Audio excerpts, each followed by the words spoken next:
হরে কৃষ্ণ। তো আজকে আমরা পুরুষোত্তম ব্রতের বিভিন্ন নিয়মাবলী সম্পর্কে আলোচনা করব। এবছর 2026 খ্রিস্টাব্দের ক্ষেত্রে 17ই মে থেকে 15ই জুন পর্যন্ত মহাপবিত্র পুরুষোত্তম মাস। তবে পুরুষোত্তম ব্রত পালন করা শুরু করতে হবে 16ই মে থেকে। অমাবস্যা থেকে ব্রত পালন করা শুরু করা হয়।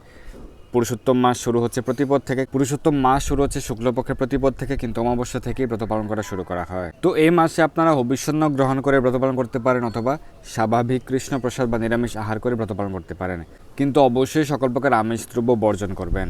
তো এই ব্রত পালনের বিবিধ নিয়মাবলী সম্পর্কে চলুন আমরা শাস্ত্র থেকে শ্রবণ করি। সর্বপ্রকার মৎস্য, আমিষ, মাংস, মধু, কুলকর্কটি ফল, সরিষা এবং সমস্ত প্রকার আমিষ দ্রব্য বর্জন করতে বলা হয়েছে শাস্ত্রে। তো সর্বপ্রকার আমিষ দ্রব্য সকলে অবশ্যই 1 মাস ব্যাপী বর্জন করবেন যারা আমিষাহারী রয়েছেন।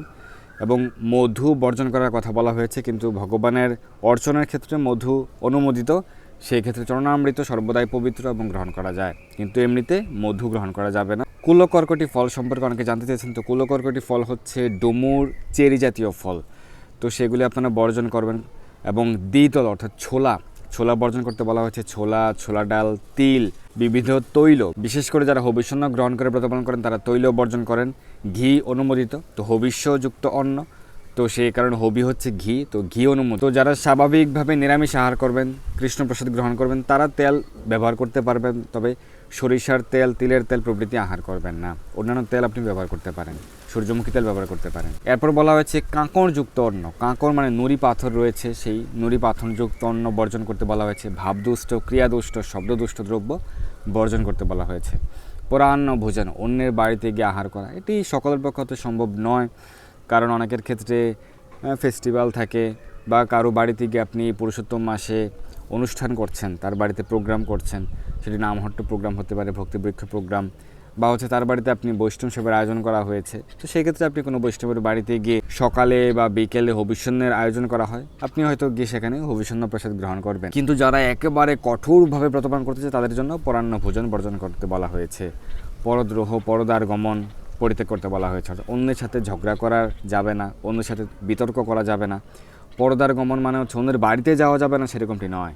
বাড়িতে যাওয়া হচ্ছে যে দ্বার বা দরজা সেটির নিচে সংযুক্ত থাকে। এখানে পর্দার গমন বলতে কোনো প্রকার অবৈধ স্ত্রী বা পুরুষ সঙ্গ বর্জন করতে বলা হয়েছে, সেটা অনুমোদিত নয়। পুরুষোত্তম মাসে দেবতা, বেদ, গুরুদেব, গাভী, ব্রতী, স্ত্রীলোক, রাজা এবং মহাজনের নিন্দা পরিত্যাগ করবে। অর্থাৎ কারো সমালোচনা, নিন্দা আদি করা যাবে না। বিশেষ করে কোনো শাস্ত্র নিন্দা করা যাবে না, বেদ আদি শাস্ত্র নিন্দা করা যাবে না, দেবতা এবং গুরুদেবের নিন্দা করা, গাভী যারা প্রতিপালন করছেন সেই সকল ভক্তদের নিন্দা করা, বা কোনো স্ত্রীলোকের নিন্দা করা, রাজার নিন্দা করা, মহাজনের নিন্দা করা, সমালোচনা করা প্রভৃতি বর্জন করবেন।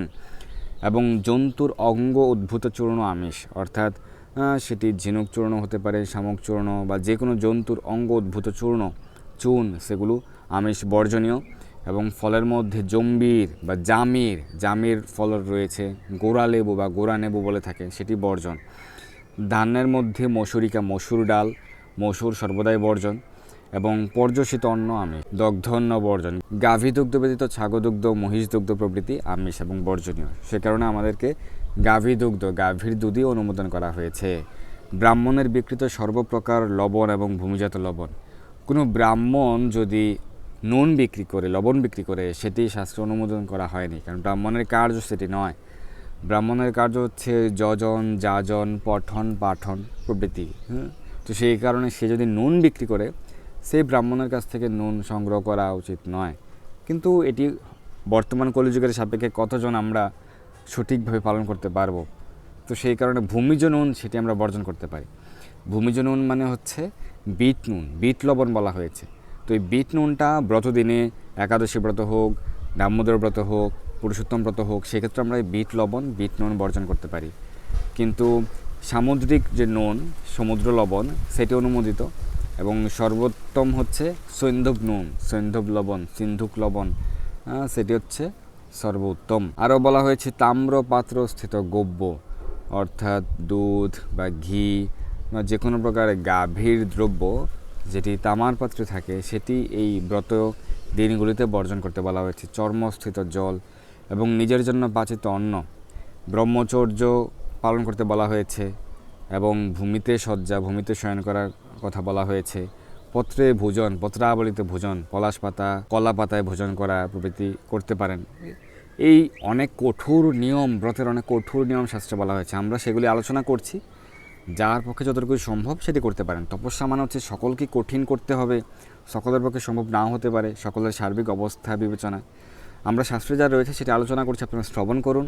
এই পুরুষোত্তম ব্রতের যে মাহাত্ম্য আপনারা শ্রবণ করলেই আপনারা মহাপুণ্য ফল লাভ করতে পারবেন। আর বিশেষ করে যারা ব্রহ্মচারী রয়েছেন, মন্দিরবাসী, মঠবাসী, তারা সকলে কঠোরভাবে পালন করার প্রচেষ্টা করতে পারেন। এবং পত্রে ভোজন করা, বিকেলে ভোজন করা, যারা হবিষ্যন্ন গ্রহণ করবে দিবসের অষ্টম ভাগে আহার, যারা একবেলা হবিষ্যন্ন গ্রহণ করবেন বিকেলে আহার করা, সূর্যাস্তের পূর্বে অবশ্যই, যারা পারছেন না দুবেলা সকালে এবং বিকেলে হবিষ্যন্ন গ্রহণ করতে পারেন। এবং কৃষ্ণ কথা ব্যতীত অন্যান্য সকল যে আলাপ আচরণ, রাজনৈতিক আলাপ প্রভৃতি যতটা সম্ভব বর্জন করার কথা বলা হয়েছে। এবং যারা কৃষ্ণ ভক্ত নয় বা কৃষ্ণ কথা আলাপন করতে পছন্দ করেন না, সর্বদা রাজনৈতিক কথাবার্তা বা যেটি আমাদের নিজেদের জন্য মঙ্গলকর নয় এই ধরনের কথাবার্তায় যারা ব্যস্ত, অত্যন্ত জড় বিষয় লোক, তাদের সঙ্গে যতটা সম্ভব আমরা এড়িয়ে চলতে পারি, বর্জন করতে পারি। আরও বলা হয়েছে কাকদৃষ্ট অন্ন, সুতকান্ন, দ্বিপাচিত অন্ন এবং দগ্ধান্ন খাবে না।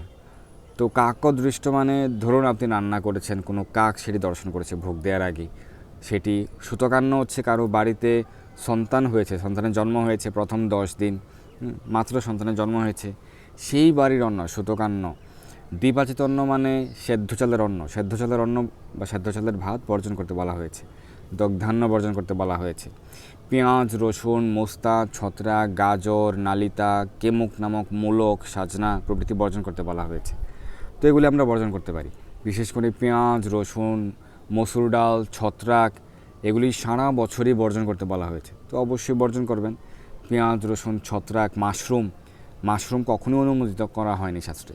মাশরুম খুবই নিম্নমানের, সেটি কোনো উন্নত মনুষ্যের জন্য অনুমোদন করা হয়নি শাস্ত্রে, তাই এগুলি সর্বদাই বর্জন। পেঁয়াজ, রসুন, মাশরুম, মসুর ডাল, ছত্রাক সেগুলি বছরে 12 মাসই বর্জন। বিশেষ করে এই কার্তিক মাস এবং পুরুষোত্তম মাসে অবশ্যই বর্জন করবেন। পেঁয়াজ, রসুন বর্জন করবেন, ছত্রাক, মাশরুম বর্জন করবেন, গ্রহণ করা যাবে না। এছাড়াও মূলা, সাজনা, নালিতা, পাট শাক, গাজর যেগুলি অন্যান্য দিনগুলিতে গ্রহণ করা যায় কিন্তু একাদশী, পুরুষোত্তম মাস, কার্তিক মাসে বর্জন করবেন। গাজর, মূলা, শিম, বরবটি, নালিতা, পাট শাক প্রভৃতি বর্জন করবেন। পরের লাইনেই বলা হয়েছে কার্তিক মাস এবং মাঘ মাসে এই সকল নিয়মে ব্রত পালন করবে। অর্থাৎ এই যে অন্যান্য সকল দ্রব্য, আমিষ দ্রব্য তো অবশ্যই বর্জন, এছাড়াও মূলা, সাজনা, গাজর, শিম, বরবটি, বেগুন প্রভৃতি আমরা পুরুষোত্তম মাসে, কার্তিক মাসে, মাঘ মাসে বর্জন করতে পারি। পরবর্তীতে বলা হয়েছে প্রাতকালে ঘুম থেকে উঠে, অর্থাৎ আমরা ব্রাহ্ম মুহূর্তে বা সূর্যোদয়ের পূর্বেই শয্যাত্যাগ করে আমরা স্নান করতে পারি। পূর্ব আহ্নিকে ক্রিয়া সমাপন পূর্বক, যে প্রাতকালীন যে ক্রিয়া সেগুলি সমাপন পূর্বক ভগবান শ্রীকৃষ্ণকে ভক্তিপূর্বক হৃদয়ে স্মরণ করে পূর্বোক্ত নিয়মগুলো গ্রহণ করবে। ব্রত 3 প্রকার, একটি হচ্ছে উপবাস ব্রত, নক্ত হবিষণ্য গ্রহণ এবং এক ভোজন। তো ব্রতের পক্ষে যেটি কর্তব্য বলে বোধ হয় সেটি নিশ্চয়ই আপনারা আচরণ করতে পারেন। ফুল ফাস্টিং, কেউ হয়তো এই 1 মাসব্যাপী শুধুমাত্র জল গ্রহণ করবে, ফল গ্রহণ করবে, সেটিও সম্ভব না হলে হবিষ্যন্ন গ্রহণ করবে, একবার হবিষ্যন্ন বা 2বার হবিষ্যন্ন, সেটিও সম্ভব না হলে স্বাভাবিক কৃষ্ণপ্রসাদ, অন্নপ্রসাদ, নিরামিষ আহার করতে পারে। সেটি 1 বেলা হোক, 2 বেলা হোক, আপনার পক্ষে যেরকম সম্ভব আপনি আচরণ করুন, কিন্তু অবশ্যই সকল প্রকার আমিষ দ্রব্য সকলে অবশ্যই বর্জন করবেন। এই মাসে ব্রত হচ্ছে শতক্রতু অপেক্ষা শ্রেষ্ঠ, 100টি ক্রতু ব্রত অপেক্ষা শ্রেষ্ঠ। কেননা ক্রতু যেটি হচ্ছে এক প্রকারের যজ্ঞ, যেখানে উপবাস পালন করে যজ্ঞ সম্পাদন করা হয়, সেটি করার মাধ্যমে স্বর্গলাভ হয়। কিন্তু যিনি পুরুষোত্তম ব্রত পালন করেন, তাঁর দেহে সকল তীর্থগণ, সকল দেবতাগণ তাঁর দেহে, সেই ব্রতীর দেহে অবস্থান করেন। তাই এই পুরুষোত্তম ব্রত সম্পর্কে বাল্মীকি মুনি কী বলেছেন, যে হে মহারাজ, কৃষ্ণপক্ষে চতুর্দশী, নবমী অথবা অষ্টমী তিথিতে পুরুষোত্তম মাসের এই ব্রত উদযাপন করতে হয়। বিশুদ্ধ ভক্ত ব্রাহ্মণকে নিমন্ত্রণ করে সমাহিত মনে উদযাপন করিয়া করবে। অর্থাৎ বাল্মীকি মুনি বলছেন যে পুরুষোত্তম ব্রত সকলেই পালন করা কর্তব্য, বিশেষ করে এই ব্রতের যে সমাপন সেটি আপনারা সুন্দরভাবে করতে পারেন। এই ব্রতের সমাপন করা হবে 15ই জুন। তো চতুর্দশীতে এই ব্রত সমাপনের কথা বলা হয়েছে। চতুর্দশীতে বিশেষ করে শুদ্ধ ব্রাহ্মণ বৈষ্ণবকে নিমন্ত্রণ করে তাদেরকে ভোজন করানোর কথা বলা হয়েছে। যারা বিশেষভাবে ভগবানের অর্চনা করতে চান, অর্চন বিধি পঞ্চ ধ্যানের দ্বারা অতি সুন্দর সর্বত ভদ্র রচনা করবে। 4টি কলস মণ্ডল উপরে স্থাপনপূর্বক চতুর্বুহ প্রীতিকামনায় শ্রী ফলান্বিত করবে। সৎ বস্ত্র বেষ্টিত পান দ্বারা চতুর্বুহ স্থাপন করবে। শ্রী রাধা মাধবকে করসের সঙ্গে স্থাপন করবে। বেদ বেদাঙ্গ পারগ বৈষ্ণব আচার্যকে বরণ করবে। চতুর্বুহ জপ করে চতুর্দিকে 4টি দ্বীপ প্রজ্বলিত করবে। ক্রমে শ্রদ্ধা ভক্তির সঙ্গে সপত্নীক স্ত্রী সহকারে নারকেল আদি অর্ঘ্য দান করবে। নারকেল অর্ঘ্য ভগবানকে দান করার বিধি উল্লেখ রয়েছে। পরে ভক্ত ব্রাহ্মণকে পূর্ণ পাত্র দান করে আচার্যকে দক্ষিণা প্রদান করবে, তারপর দান করবে। এই সময় উপযুক্ত বৈষ্ণব ব্রাহ্মণকে ভাগবত দান করার বিধি রয়েছে। যাদের পক্ষে সম্ভব আপনারা গীতা ভাগবত দান করতে পারেন। ব্রাহ্মণকে সংপুটিত কাংসপাত্র কাঁসার পাত্র দান করার কথা বলা হয়েছে। পরে ব্রাহ্মণদিগকে ঘৃত ঘি এবং পায়েস ভোজন করানোর কথা বলা হয়েছে। সকলকে অন্ন বিভাগ করে দিয়ে স্বজনের সঙ্গে ভোজন করবে। সকলকে শুদ্ধ ব্রাহ্মণ বৈষ্ণবকে ভোজন করিয়ে, দান করিয়ে, প্রতিবেশী সকলকে ভোজন করিয়ে তারপর নিজে ভোজন করবে।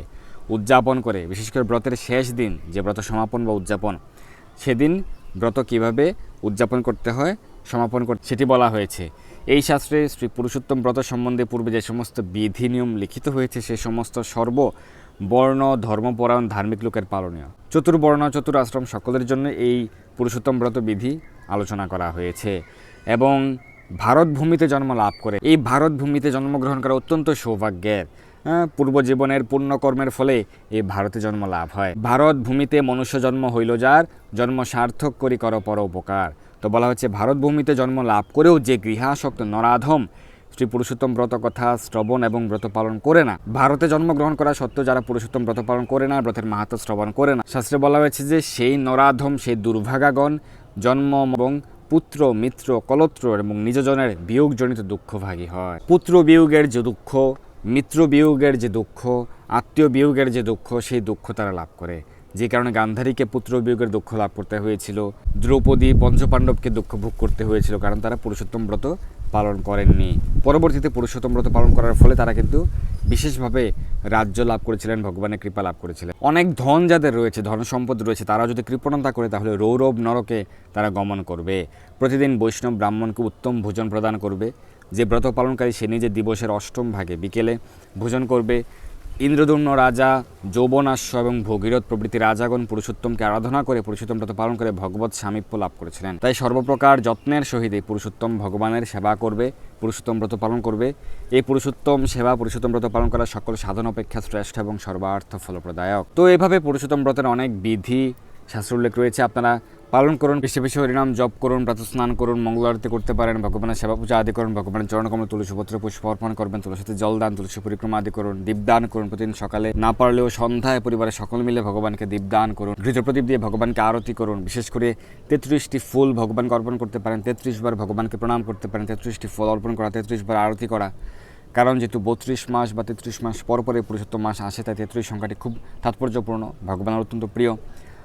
বেশি বেশি গীতা ভাগবত পাঠ করুন, হরিনাম জপাদি করুন, তাহলে আমরা ভগবানকে প্রীত করতে পারি। এই পুরুষোত্তম মাসে আমরা ভগবানকে সন্তুষ্ট করার জন্য সর্বপ্রকার কার্য সম্পাদন করে ভগবানের বিশেষ কৃপা আশীর্বাদ লাভ করতে পারি। ধন্যবাদ সবাইকে। হরে কৃষ্ণ।